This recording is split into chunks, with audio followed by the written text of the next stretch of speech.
El 3 de julio de 2019, los agentes de la policía de Salt Lake City llegaron a Logan Canyon, ubicado en Utah, Estados Unidos.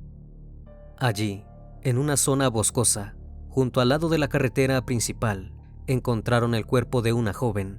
Resultaba evidente que había sido maltratada de una forma sin igual, proveniente de alguien que realmente ansiaba saber qué se sentía hacerlo. La noticia sacudió a toda la comunidad universitaria de Utah, que aún permanecía en vela por dos pérdidas recientes de estudiantes: la atleta Lauren McCloskey, quien fue asesinada en 2018 por un hombre con el que había tenido una cita, y el estudiante Chen Wei Guo, asesinado en un intento de robo de auto el año anterior. ¿Cómo era posible tanta agresividad? ¿Quién había llevado a cabo este crimen tan terrible? ¿Qué le pasó a aquella chica luego de haber asistido al funeral de su abuela?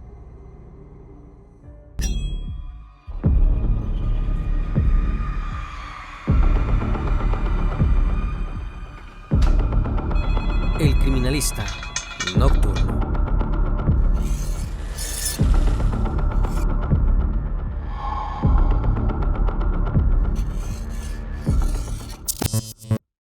Antes de comenzar con el video, les recuerdo que pueden encontrar los episodios en cualquier plataforma de streaming de audio. No olvides suscribirte para seguir escuchando más episodios como este.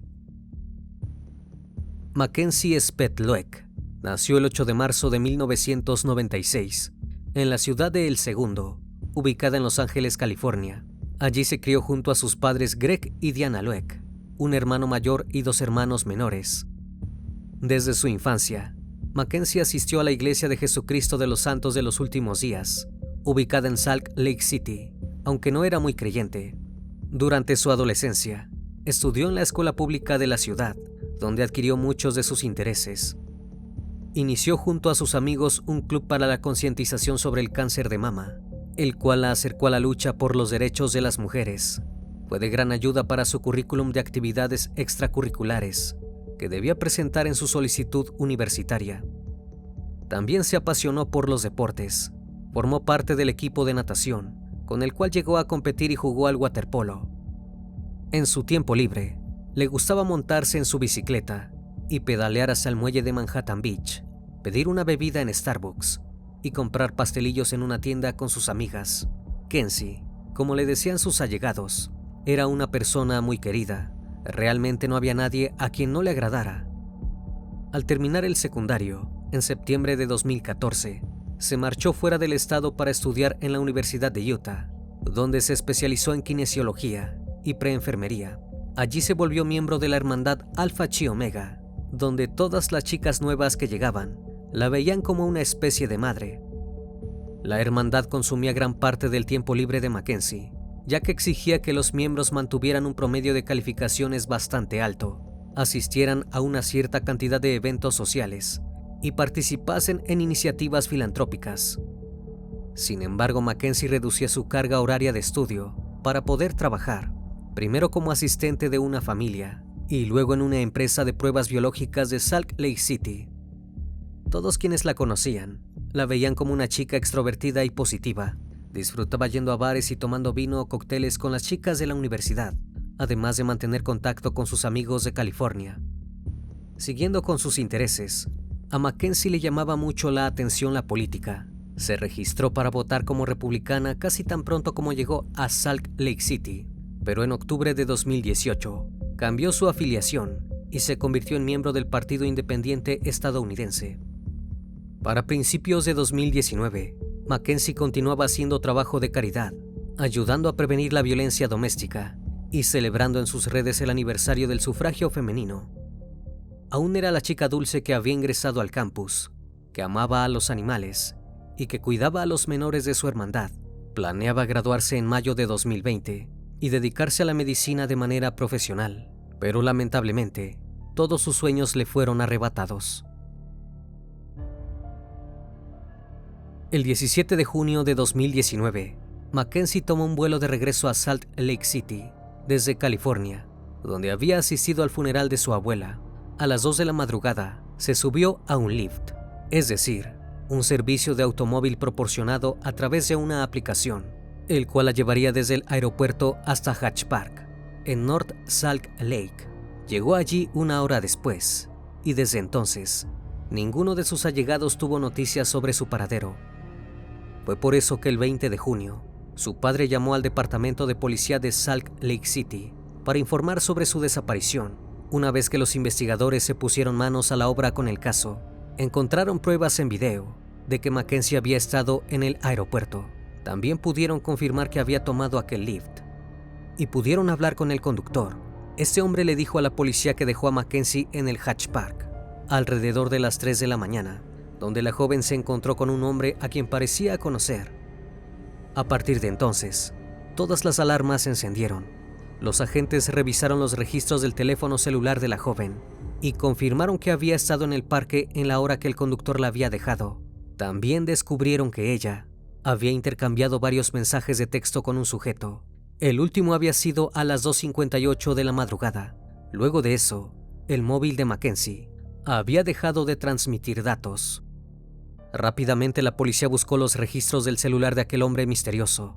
Estos lo ubicaron en Hatch Park, a la misma hora en que el celular de la chica fue apagado. Luego, rastrearon los movimientos del teléfono celular de aquel hombre, posteriores a la desaparición de la joven. Estos arrojaron que se había trasladado desde el parque hasta una vivienda, ubicada en el vecindario de Fair Park. Había llegado allí a las 3:07 de la madrugada del mismo día. Finalmente la policía pudo identificar al hombre de los mensajes de texto. Su nombre era Iyula Ajay y tenía 31 años. Creían firmemente que luego de que se reunió con Mackenzie en Hatch Park, la había secuestrado, pero aún necesitaban pruebas. En un principio, los detectives visitaron a Ajay y le preguntaron por la desaparición de la chica. Él negó saber algo al respecto, pero no creyeron en sus palabras, y el 26 de junio consiguieron una orden de allanamiento para registrar su casa. Allí los investigadores descubrieron un sitio recién excavado en el patio. Dentro de aquel pozo, localizaron un hueso humano, cuero cabelludo con pelo, tejido muscular y un teléfono celular. Casi todos los elementos estaban calcinados. También encontraron tela negra carbonizada y algunas de las pertenencias de Mackenzie en un callejón cercano. Los vecinos de Ajay testificaron que durante el 17 y 18 de junio lo habían visto cavando hoyos en su patio trasero, cerca de una zona donde también lo habían observado vertiendo gasolina sobre objetos y quemarlos. Además sintieron un olor horrible, proveniente de aquella hoguera. Al oír aquellas declaraciones, los investigadores registraron el vehículo de Ajay, que desprendía un fuerte olor a gasolina. Allí encontraron una lata de gasolina roja, similar a la que una cámara de una estación de servicio cercana lo había captado comprando a las 9 de la mañana del 17 de junio. También notaron que aquel día, Ajay apagó el sistema de cámaras de seguridad de su casa antes de salir para encontrarse con Mackenzie, probablemente para evitar documentar su presencia. Por último, los agentes rastrearon el río Jordán, cercano a la casa de Ajay, donde se toparon con una tarjeta de identificación de la Universidad de Utah y ropa que la familia de Mackenzie confirmó que le pertenecía.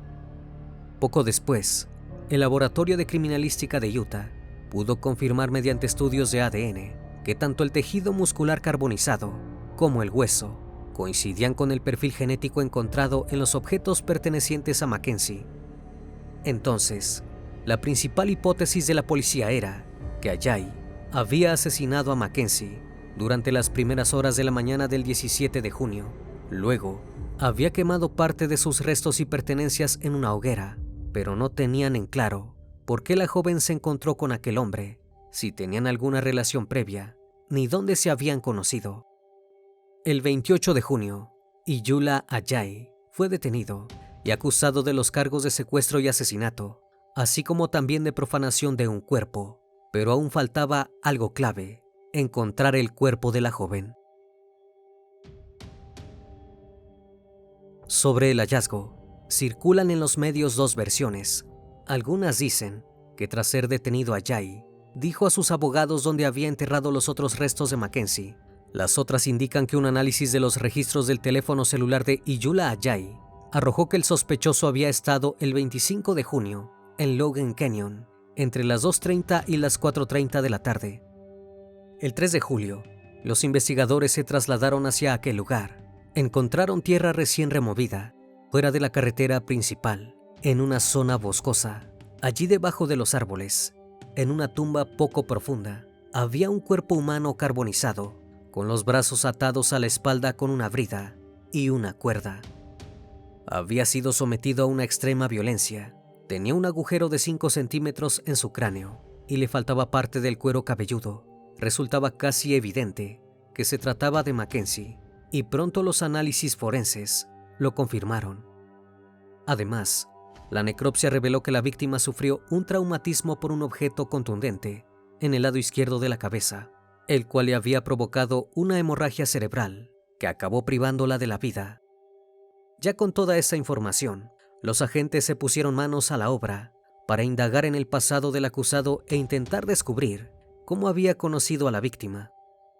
Iyula Ajayi nació en 1988 en Nigeria. Viajó hacia Estados Unidos para estudiar en la Universidad Estatal de Utah, pero en 2012 se le prohibió la entrada al campus por problemas con su visa y porque se sospechaba que había robado un iPad. Gracias a una tarjeta verde, en 2015 pudo regresar al país para trabajar en el área tecnológica de importantes empresas como Dell, Goldman Sachs, Microsoft y Comcast. También estudió informática, carrera que no terminó, y formó parte durante un corto periodo de la Guardia Nacional del Ejército. Su abogado defensor, Neil Hamilton, dijo que Ajayi le había confesado que conoció a Mackenzie en 2018 mediante un sitio web de citas llamado Seeking Arrangement. El fin de esta plataforma era que se conocieran sugar daddies y sugar babies. Así los hombres ricos pagaban por citas y a veces incluso para tener relaciones íntimas con mujeres menores que ellos. Esto se pudo comprobar, ya que ambos tenían cuentas en el sitio. Luego de conversar un par de veces, decidieron encontrarse en el parque, aunque el detenido aseguró que no sabía cómo era físicamente Mackenzie y dijo que nunca acordó encontrarse personalmente con ella, pero los investigadores hallaron fotografías de la chica en su celular, además de constatar que habían conversado durante los días previos. El 26 de junio, mientras inspeccionaban la casa del sospechoso, la policía confiscó la computadora de Ajayi. El 2 de julio, un laboratorio forense comenzó a analizar su contenido y encontró múltiples imágenes de menores de entre 4 y 8 años, participando en actos íntimos. Quedó acusado de 19 cargos no relacionados de explotación íntima de un menor. Además, los agentes se enteraron de que Ajayi escribió un libro titulado Forged Identity, Forja de Identidad. Ezequiel, el protagonista, era un adolescente que debía decidir si se uniría a las filas de un cerebro criminal o si lucharía para escapar de la violencia que lo había rodeado desde joven. En el mismo, 2 personajes eran asesinados y quemados, exactamente el mismo hecho por el que Ajayi estaba acusado. El libro se vendía en Amazon y en una página de Facebook se podían ver imágenes del asesino promocionando el libro. Posteriormente, este fue retirado de la plataforma. Por otro lado, Brian Wolf, un contratista de Utah, vio la noticia del allanamiento en la televisión y llamó a la policía para relatar algo que le había ocurrido en abril de 2019. Casi 3 meses atrás, Ajayi había solicitado sus servicios para construir en el sótano de su casa un habitáculo de 1.20 por 2.70 metros, al que se accedería a través de una puerta secreta. Hasta ahí, todo relativamente normal, pero luego llegaron algunas peticiones extrañas. El acusado quería poner una cerradura a prueba de huellas dactilares, aislar el espacio y poner ganchos en concreto. Algo asustado, Brian Wolf le preguntó a su cliente qué uso quería darle al sitio. Él contestó que lo utilizaría para esconder el alcohol de su novia, ya que era mormona. Además, acotó que quería insonorizar el lugar para poder escuchar música dentro. Finalmente, el contratista decidió rechazar el trabajo, excusándose que no tenía tiempo para realizar el proyecto. No volvió a saber nada acerca de Iyula Ajayi, aunque aquel sospechoso pedido quedó dando vueltas en su mente hasta que vio las noticias. Y no fue el único que, gracias a los medios, quiso presentarse a testificar. La exesposa del acusado, Tanisha Ajayi, lo describió como un hombre controlador, que se ponía muy agresivo cuando ella no hacía lo que él le pedía. No quería que hablara con nadie, ni que saliera sin él. Luego del divorcio, Ajay amenazó con raptarla y asesinarla, por lo que la mujer cortó todo tipo de contacto con él. Como si esto fuera poco, otra mujer acudió a la policía luego del hallazgo de Mackenzie. Relató que conoció a Ajay en una aplicación de citas no especificada. Luego de hablar un par de veces, este la invitó a su casa con la excusa de que le prepararía la cena. El encuentro fue el 10 de marzo de 2018. Una vez allí, mientras ambos miraban la televisión en su sofá, él comenzó a besarla intensamente y a tratar de tocarla de manera inapropiada y con fuerza. Cuando la mujer intentó escapar, el sujeto la inmovilizó y la mordió al menos 3 veces, causándole un dolor significativo y dejándole hematomas y marcas de mordeduras. Debido a esta declaración, Ajay también quedó acusado por un cargo de secuestro agravado y 3 cargos de abuso íntimo forzado. El juicio comenzaría el 12 de marzo de 2020, pero se pospuso para que los fiscales tuvieran más tiempo para revisar las pruebas y dárselas a los abogados defensores del sujeto. El 7 de octubre de ese mismo año, Iyula Ajay se declaró culpable de asesinato agravado en primer grado y profanación de un cuerpo humano en relación con el fallecimiento de Mackenzie. A cambio de esto, los fiscales retiraron los cargos de secuestro con agravantes y obstrucción a la justicia y eliminaron la posibilidad de la pena capital.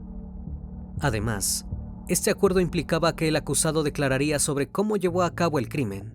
Luego de esto, los agentes pudieron realizar una reconstrucción de hechos del fatídico día. El 17 de junio de 2019, Mackenzie viajó desde California hacia el Aeropuerto Internacional de Salt Lake City. Allí fue recogida por un conductor de Lyft, al que le dijo que se iba a encontrar con un amigo. El chofer la dejó en Hatch Park a las 3 de la madrugada, donde estaba esperándola Ajay. Antes de salir de su casa para encontrarse con Mackenzie, el acusado apagó todas sus cámaras de seguridad para evitar que se documentara la presencia de su víctima. Esto probaba además que había planificado el crimen con antelación. Una vez que se encontró con ella, probablemente la obligó a apagar su teléfono celular. Cuando llegaron a su casa del barrio de Fair Park, le ató las manos a la espalda con bridas y una cuerda e intentó asfixiarla con las manos. Después de que Mackenzie le rogara que se detuviera, Iyula Ajay la puso boca abajo y la estranguló con un cinturón hasta quitarle la vida. Después enterró el cuerpo y algunas de sus pertenencias en el patio trasero de su casa y arrojó otras al río Jordán. Al día siguiente, alrededor de las 9 de la mañana, compró una lata de gasolina y volvió a su casa para quemar los restos en la hoguera que sus vecinos detectaron. Días más tarde, después de que la policía acudiera a su casa para hacerle preguntas sobre la desaparición de Mackenzie, Iyula Ajay desenterró los restos y los llevó a Logan Canyon, a 85 millas de su casa. Allí los enterró en una zona boscosa, en una tumba poco profunda. En octubre de 2020 comenzó el juicio. Ajay permaneció sentado en una mesa junto a su abogado, vestido con un mono naranja, gafas negras de montura gruesa y un cubrebocas azul. Casi no levantó la cabeza durante toda la audiencia y habló en voz baja para responder preguntas básicas del juez y confirmar que comprendía los términos del acuerdo de culpabilidad. Un intérprete del tribunal tradujo los cargos al yoruba, su idioma materno, para que quedase constatado que entendía todo lo que estaba sucediendo. Luego su abogado defensor admitió que había planificado el crimen con antelación, pero no aclaró con cuánto tiempo. El fiscal del distrito, Sim Hill, declaró que la mayoría de los asesinatos que abordan en la corte tenían motivos claramente identificables: dinero, venganza e injusticias percibidas de parte del victimario. Pero en este caso, Ajay había cometido el hecho sin haber siquiera conocido en persona a Mackenzie, por lo que podrían percibir que simplemente quería saber qué se sentía asesinar a alguien. El 23 de octubre, la jueza Bernice Trace condenó a Iyula Ajay a cadena perpetua, sin posibilidad de libertad condicional, y a 5 años de prisión por profanar los restos de Mackenzie. Al escuchar la sentencia, el sujeto dijo que lamentaba lo que había hecho y que sabía que sus disculpas no traerían a Mackenzie de vuelta. Fue trasladado hacia la prisión estatal de Utah, donde quedó a la espera de sus siguientes juicios. El 3 de diciembre de 2020 se llevó a cabo una audiencia por los cargos de secuestro y agresión íntima a la víctima de 2018. A pesar de que Ajay se había declarado culpable como parte de su acuerdo, fue sentenciado entre 1 y 15 años de prisión por este hecho. Con respecto a los 19 cargos de explotación íntima de un menor, el hombre se declaró inocente y estos fueron desestimados como parte de su acuerdo. Los padres de Mackenzie no creyeron en las disculpas del asesino de su hija. Durante una entrevista, dijo que nunca llegaría a ver a su única hija mujer casarse y tener hijos. El padre agregó que la joven era una persona dulce y de buen corazón, que se preocupaba por los demás, con toda una vida por delante. También señaló que esperaba que el asesino pasara el resto de su vida aislado y que ansiaba la llamada de las autoridades de Utah para informarle que había fallecido. La madre, un poco más calmada, manifestó que si bien había quedado conforme con la sentencia, esta no traería de vuelta a su hija, pero sí esperaba que mantuviera a Ayoola Ajay fuera de la sociedad para que no pudiera volver a cometer un crimen tan atroz como el que sufrió Mackenzie. Antes de terminar con el video, les recuerdo que pueden seguirme en redes sociales. Actualmente me encuentro en Facebook, Twitter, Instagram, TikTok y también en Spotify. Si el caso de hoy te pareció interesante e informativo, te pido me regales un like o un comentario sobre la transmisión de esta noche. Me despido de ustedes, no sin antes agradecerles su compañía, y recuerden, si aún no estás suscrito, te hago la cordial invitación a que lo hagas y formes parte de esta gran comunidad. Esto es El Criminalista Nocturno. Hasta la próxima emisión. Buenas noches.